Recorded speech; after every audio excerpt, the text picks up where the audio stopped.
morning, respected sister and students. Myself Supriya, I am here with you to represent my topic. And before starting the topic, I would like to request you kindly pay your full attention so that you can grasp it quickly.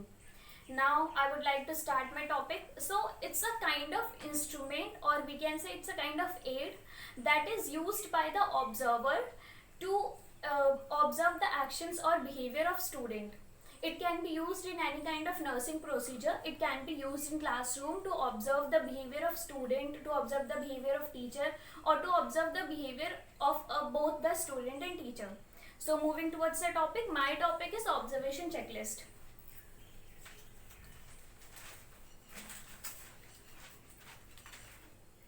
So friends, as I told you, observation checklist is used by a observer. Actually, what happens? Let's take an example of medical hand washing. In that, the observer will make a checklist including all the steps that are going to be involved in the procedure. He will enlist all the steps. Then he will make two columns. One is of true, false. It can be yes or no. In that way, he will mark the action or behavior of student, that whether the trait is present in the student or not. It means the step which is given in a checklist is performed by the student or not. So now I hope you understand. We'll move to the definition of checklist. A checklist is a simple list consisting prepared list of expected items of performance or attributes which are checked by a researcher for their presence or absence. So friends, I hope you have seen the definition of observation checklist. Now moving towards the types of checklist. There are so many types given in internet and books, but here what I'm going to teach you is there are three types of observation checklist. It's used in a field of education. It's used in classrooms. That is going to be useful for us.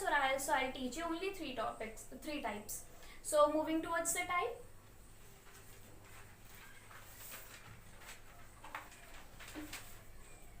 First one is classroom observation checklist. What happens in classroom observation checklist? It is made by the administrator, so that he can observe the behavior and action of the student, whether the teacher is teaching students or timely or not, and whether the students are grasping whatever the teacher is teaching or not. He used that the observer used to make a checklist on the basis of he observed the actions or behavior of a teacher and a students. Next, move to the teacher observation checklist. What happens in teacher observation checklist? It is a checklist made by the student or any other observer for teachers. It is done to observe the time duration of teacher, whether the teacher is following his lesson plan, he is coming in classroom or, on time, or he is finishing his schedule in time or not. Then next come to the student observation checklist. What happens in student observation checklist? It is made by the teacher for performing any kind of procedure or for performing any kind of nursing intervention. The teacher used to make a checklist for the student. Like let's take again the example of any kind of procedure, like take the example of catheter insertion. So in this, the teacher will make a checklist of having all the steps of catheter insertion, in which he will mark she will mark whether the steps is followed by the student or not. She can mark as true or false, she can mark as tick or cross, etc, etc. Friends, I hope you have well thorough with the types. I have explained you well. I think so. Now moving towards the characteristic. Actually, before using any kind of instrument or any kind of aid, until or unless we are not confirmed about the characteristic, we cannot use it. So in that way, first we will listen about the characteristic of observation checklist. What happens actually? Number one, observation checklist allow only one respondent respond at a time. Like when the observer made a checklist, it should be valid only for one student. He cannot mix all the students in one checklist. He has to observe the trait of only one student at one time. Next is observation checklist specifies the behavior or characteristic of a student. It means that in observation checklist, The observer observes that whether the trait which is given in the checklist is present in student or not, whether the action that is given in the checklist has taken place by the student or not. Next point is observation checklists are made in very simple form. It specify the language. It should not be in complex form, because if a observer made the checklist in complex form, that he will not be able to make the student understand, or the student will not be able to understand the observer. So the checklist always be in simple form. Now next point is the observer should be trained. Means he should be trained how to record the observation, how to mention the observation, and how to observe the behavior of the student. Like if the observer, he or she will not be trained, then he will not be able to grasp the behavior of the student. So it is very necessary that the observer which is going to observe the behavior, he or she should be very trained. Next point is use checklist only when you are interested in observing a particular characteristic. Friends, we have seen the meaning of checklist, we have seen the definition of checklist, we have seen the types, we have seen the characteristics. Now if we want to checklist, then we should know how the checklist is actually made. So for that we have to see the construction of checklist. For that we'll go step by step. So the first step is the checklist which we are going to make. It should be in very clear and simple language, so that it can be understood by the observer as well as by the student. Next point is a type of survey made by the observer to determine which type of checklist is going to be used. For example, if a teacher is making checklist for the students for any kind of nursing procedure, so the teacher should know what kind of checklist she has to make. For that she will do surveys. For example, if she had to make a checklist of any kind of procedure, so she will make that type of checklist which includes the steps of that procedure. Next topic is the items which are enlisted in the checklist. It should be in form of continuous, or it can be divided into group of related items. Next point is whatever the items are enlisted in checklist, it should be formulated on the basis of the judgment of experts.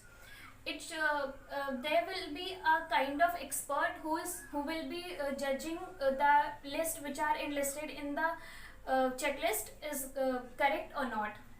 Now the next step is the checklist should contain a specific question which contains a response in yes or no.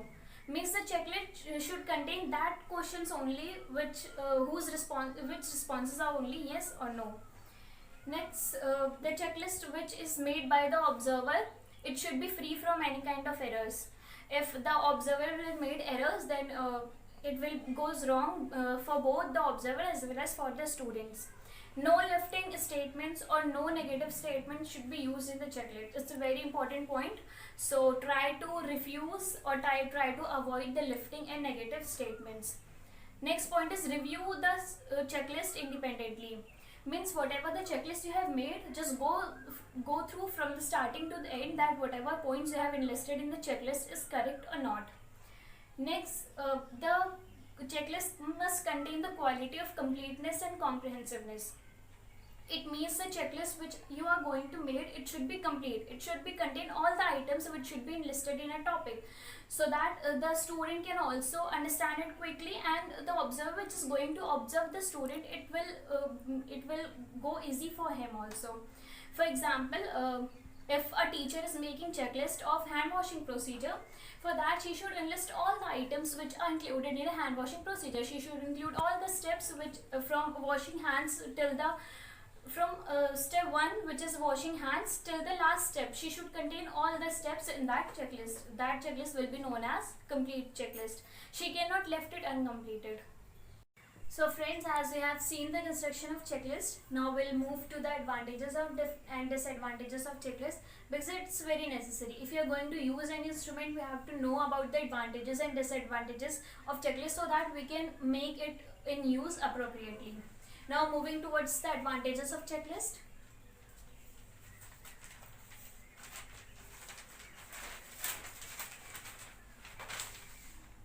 The first allow inter-individual comparison.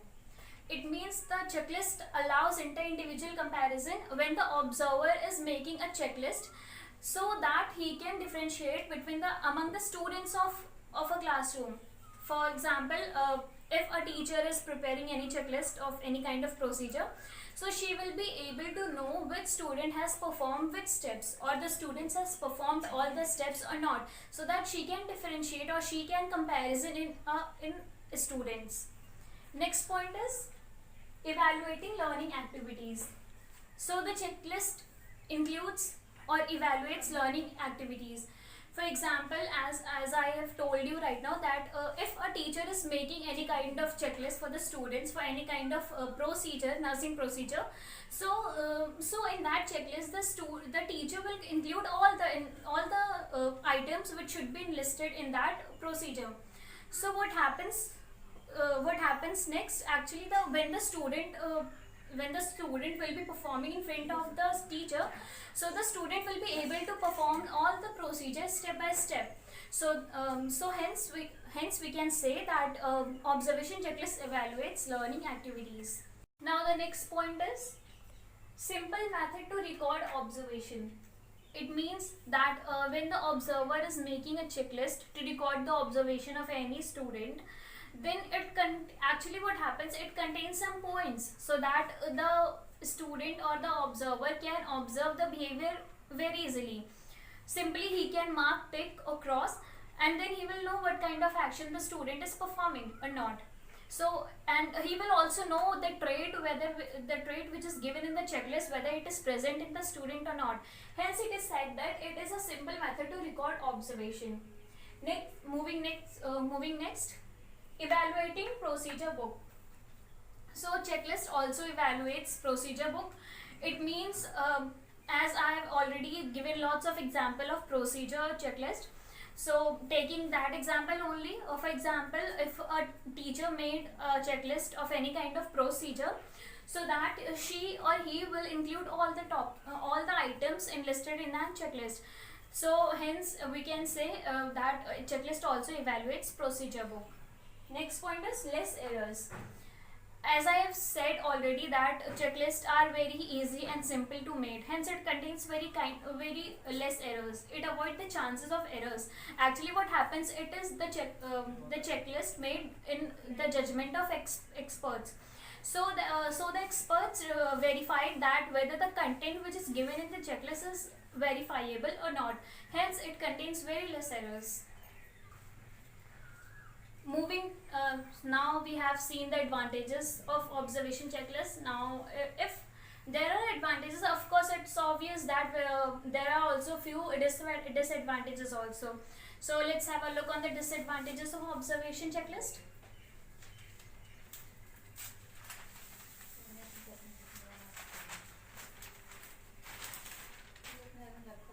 So friends, right now we have seen the advantages. Now it's come to disadvantages.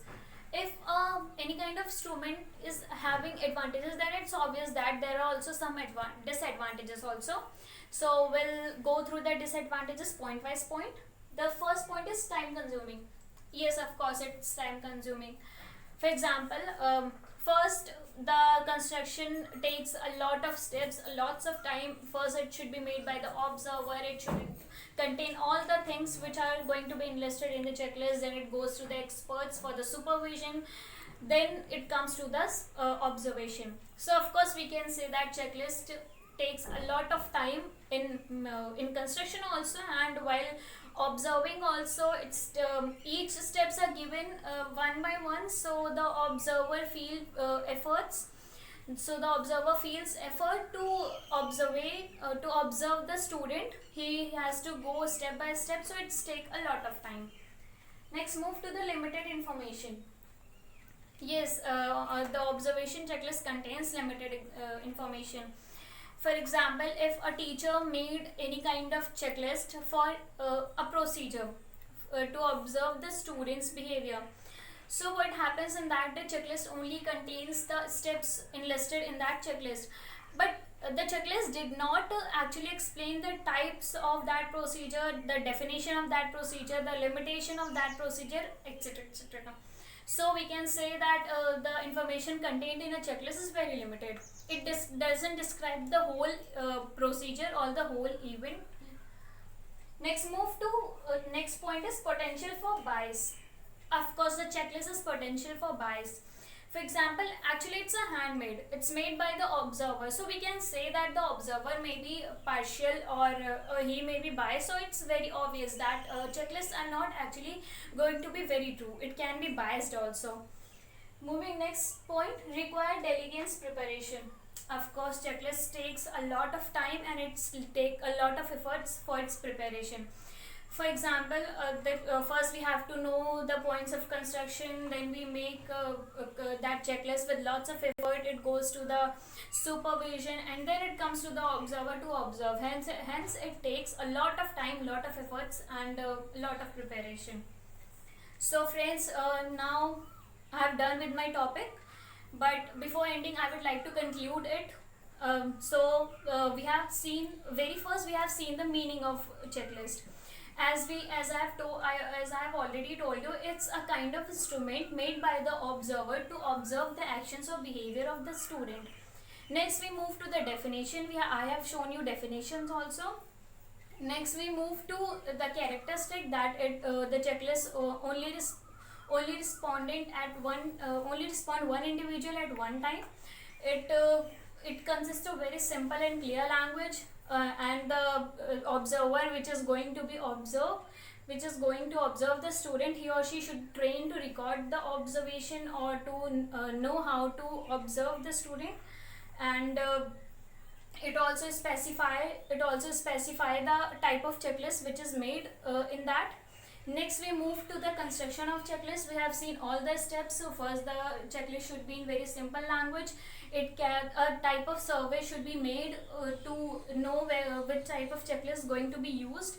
Then next point is the items which are listed in checklist, it should be continued or it may be grouped.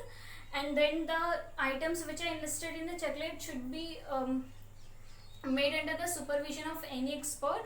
And the questions which are present in the checklist should be in answers of yes or no or true or false. Next, whatever the points are listed in the checklist, the observer should review it independently. He should go through first to the last. And next point is there are no lefting statements or no negative statements. Chances of error should be very less. And the last point is the checklist must contain the quality of comprehensiveness and completeness. After knowing the construction checklist, we move to the advantages also and disadvantages also. We have seen in advantages there are 5 steps. Here I have shown you 5 advantages actually, but there are lots of advantages. We have seen it allows the inter-individual comparison, it allows the evaluating learning activities. There are very less errors in observation checklist. Simple method to record observation. Then we move to the disadvantages. In disadvantages, we have seen the time consuming. It is very time consuming. We have seen that the checklist contain very limited information. It is potential for bias. Lots of partiality is done in checklist. And the last is required diligence preparation, means it takes a lot of time for preparing of checklist. I have also told you the types of checklist. First one is classroom observation checklist, student observation checklist, and the teacher observation checklist. So hence I have completed my topic and I hope you grasp it well. Thank you.